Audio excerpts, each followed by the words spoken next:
अरे आराम खोल, तू ये क्या कर रही है? का भइल राजा, काहे इतना चिल्लात हवा? करे हम तो के रील बनावे के छूट देले रानी ना, आ तू बैठ के वीडियो कॉल बतियावत हई। का?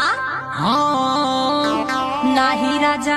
अरे कौने के वीडियो कॉल कैले रहली हो? राजा मो तो रील के कमेंट पढ़त रहली हा।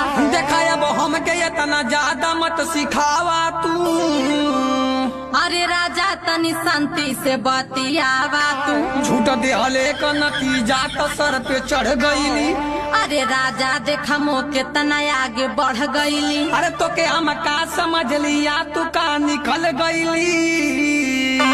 राजा हम तोहरे साथे तनिको ना धोखा कैली। मोर गईले के बाद ये कुल तू करेली। राजा मोर काम हा जवन मऊहे करेली। अरे रानी कुछ न सब